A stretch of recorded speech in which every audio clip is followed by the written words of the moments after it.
Blanche-Neige. Il était une fois une reine qui mit au monde une magnifique petite fille. Ses cheveux étaient aussi noirs que l'ébène et sa peau aussi blanche que la neige. Si bien qu'on l'appela Blanche-Neige. Hélas, la reine mourut peu après la naissance de l'enfant.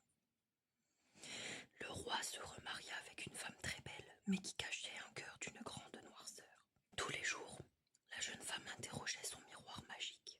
Miroir, dis-moi qui est la plus belle. Le miroir, qui disait toujours la vérité, lui répondait qu'elle était la plus belle d'entre toutes. Mais les années passaient et la beauté de Blanche-Neige grandissait. Un jour, le miroir répondit: Ma reine, vous êtes très belle, mais Blanche-Neige l'est bien plus que vous. La reine, folle de jalousie, ordonna à un chasseur de tuer l'enfant et de lui rapporter son cœur comme preuve de sa mort. L'homme obéit. Il mena Blanche-Neige au plus profond des bois, mais ne put se résoudre à la tuer. Il rentra au château et présenta à la cruelle reine le cœur d'un chevreuil. Dans la forêt, Blanche-Neige courait à perdre haleine. Elle s'arrêta, toute tremblante, lorsqu'elle aperçut une petite chaumière. Elle frappa à la porte, mais personne ne répondit.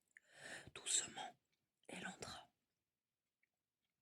À l'intérieur, tout était minuscule. Il y avait, autour d'une table, 7 petites chaises, et sur cette table, 7 petits couverts et 7 petits gobelets. Elle goûta au contenu des 7 petites assiettes et s'étendit sur l'un des 7 petits lits et s'endormit. La maison appartenait à 7 nains. Quand ils revinrent du travail à la nuit tombée, quelle ne fut pas leur surprise de découvrir qu'on avait mangé dans leurs assiettes et que quelqu'un dormait dans leur lit. Mais les nains furent si émerveillés par la beauté de Blanche-Neige qu'ils ne la réveillèrent pas. Le lendemain, lorsque la jeune fille ouvrit les yeux et qu'elle découvrit les 7 nains, elle leur raconta ses mésaventures. Ils lui offrirent de rester et de les aider à faire la cuisine et le ménage. Elle accepta. Les jours passèrent paisiblement jusqu'à ce que la méchante reine consulte son miroir. Miroir, dis-moi qui est la plus belle. Ma reine, vous êtes très belle, répondit-il. Mais Blanche-Neige, qui vit avec les 7 nains, l'est bien plus que vous. La méchante reine, qui était aussi une sorcière, décida d'agir elle-même. Déguisée sous les traits d'une marchande, elle se rendit chez les 7 nains et proposa à Blanche-Neige une belle pomme rouge empoisonnée. Lorsque cette dernière croqua dans le fruit, elle s'écroula à terre comme morte. Quand les 7 nains revinrent du travail, ils la trouvèrent inanimée devant la porte. Leur chagrin fut immense. Afin de préserver sa beauté, les nains taillèrent un cercueil de cristal pour Blanche-Neige. Un beau jour, un prince découvrit Blanche-Neige et, saisi par sa beauté, en tomba amoureux. Alors qu'il la prenait dans ses bras, le bout de pomme empoisonné tomba de la bouche de la jeune fille qui reprit vie. Ils se marièrent peu de temps après et vécurent très heureux. Boucle d'or et les 3 ours. Il était une fois une petite fille qui avait de jolis cheveux blonds et bouclés et qui s'appelait Boucle d'or. Elle habitait avec sa maman près de la forêt dans une ravissante maison. Un jour, la petite fille décida d'aller se promener. Je vais cueillir de belles fleurs pour toi, dit-elle à sa maman. Si tu veux, Boucle d'or, mais ne t'éloigne pas. La fillette, pleine de joie, embrassa sa maman et partit, son panier sous le bras. Elle commença à cueillir quelques fleurs à l'orée de la forêt. Elle vit plus loin, entre les arbres, de magnifiques bleuets, et encore plus loin, de somptueuses marguerites. Ainsi, la petite fille, courant de fleur en fleur, s'enfonça de plus en plus bas dans les bois et finit par s'égarer. Alors qu'elle perdait courage, elle aperçut une jolie petite maison. Elle frappa et entra. Il y avait sur une table 3 bols de soupe, un grand, un moyen et un petit. « Comme ça sent bon !» s'exclame Boucle d'or. Grimpant sur un tabouret, elle goûta au contenu du grand bol, mais c'était trop chaud et elle se brûla. Ensuite, elle goûta à la soupe du moyen bol, mais c'était trop salé. Enfin, elle goûta à la soupe du petit bol, Elle était si délicieuse que la petite fille mangea tout, sans en laisser une goutte. Elle aperçut alors près de la cheminée 3 fauteuils. Elle s'assit dans le grand fauteuil, mais il était trop dur. Ensuite, elle s'assit dans le moyen fauteuil, mais il était bancal. Enfin, elle s'assit dans le petit fauteuil, mais elle était trop lourde et crac, il se brisa.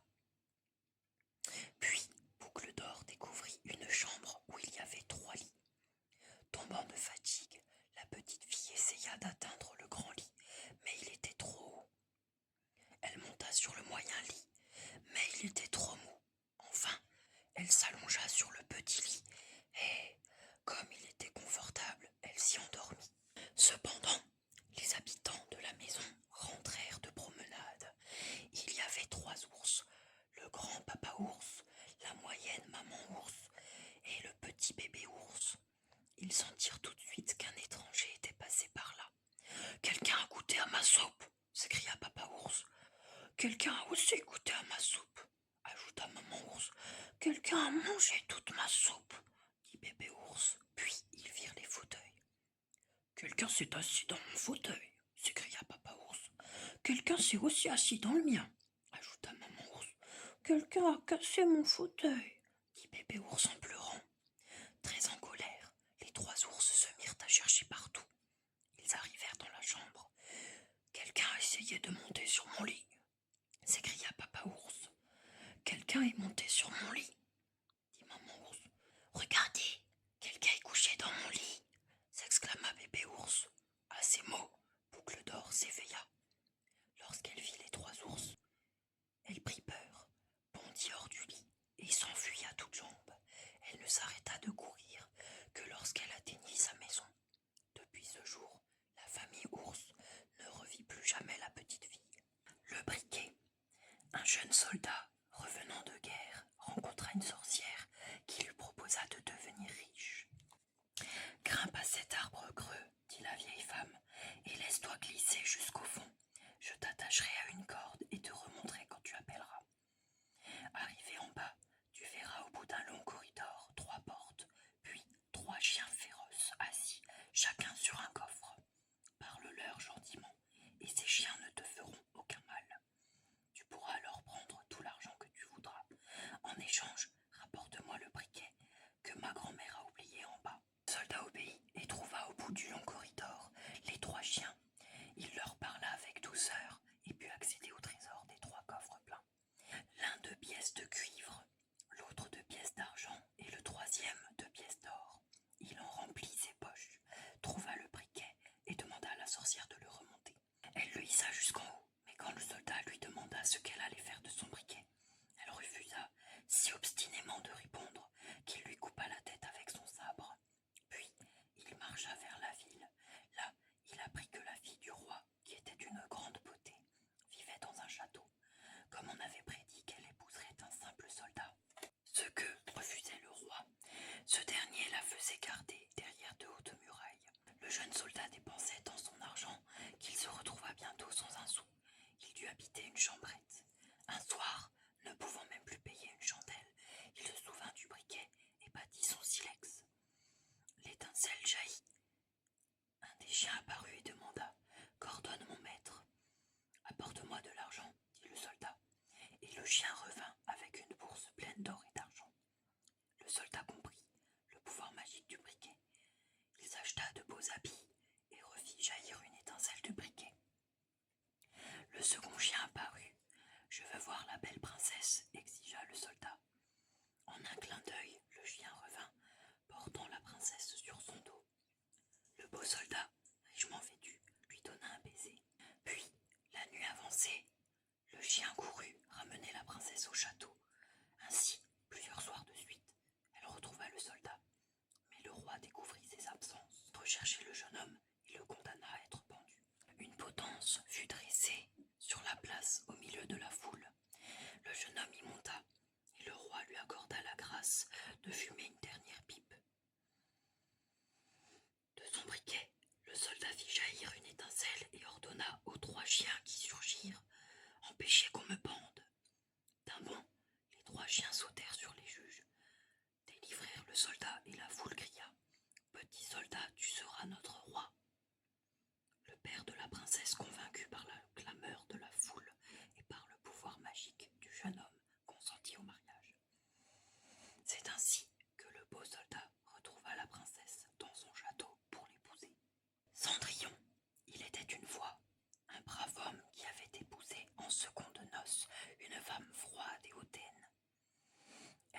deux filles qui lui ressemblaient beaucoup. Le gentilhomme avait eu de son précédent mariage une fille douce et d'une grande beauté. La marâtre était fort jalouse des qualités de sa belle-fille. Elle la chargeait donc des gros ouvrages de la maison. La jeune fille frottait du matin jusqu'au soir et dormait sur une paillasse. Elle n'osait se plaindre auprès de son père.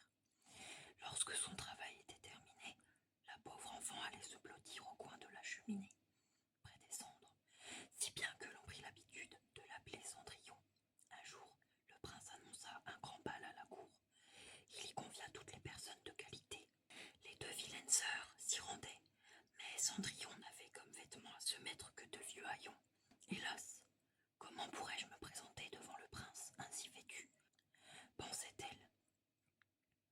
Les deux sœurs étaient heureuses de se moquer d'elle. Le soir du bal, la pauvre enfant reprisa les beaux habits des demoiselles. Après leur départ, elle se mit à pleurer.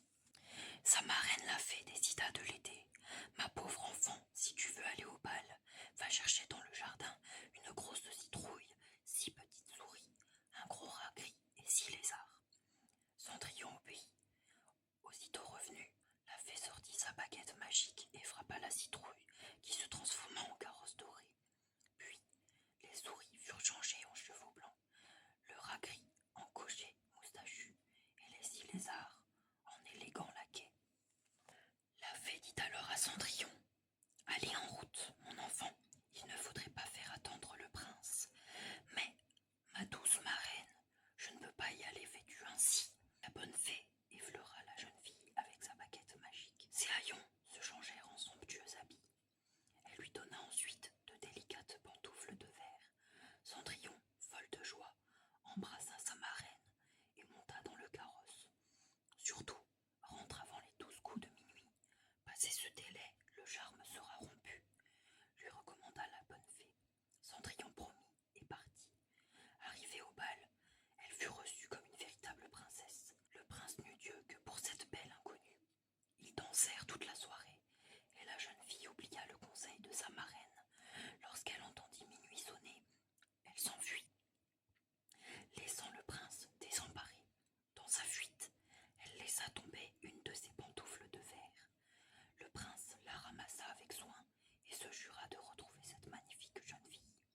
Cendrillon revint chez elle, sans carrosse, sans laquais, ni cocher. Elle portait de nouveau ses vieux haillons, mais à un de ses pieds brillait une petite pantoufle. Le lendemain, le prince annonça qu'il épouserait celle dont le pied s'ajusterait parfaitement aux délicats petits souliers. Nombre de demoiselles de la cour essayèrent la pantoufle sans succès. Lorsqu'enfin on la porta aux 2 sœurs de Cendrillon, elles firent tout leur possible pour y trayer leurs pieds inutilement. Cendrillon demanda aussi à l'essayer. Ses sœurs se moquèrent d'elle. Le gentilhomme qui avait l'ordre de chausser l'escarpin à toutes les filles du royaume fit asseoir Cendrillon. Quelle surprise quand il vit qu'elle lui allait parfaitement. Les 2 sœurs furent encore plus étonnées lorsque Cendrillon tira de sa poche l'autre pantoufle de verre. Elles lui demandèrent pardon et Cendrillon accepta. On la mena auprès du prince, qui reconnut en elle la belle inconnue. Il l'épousa peu de temps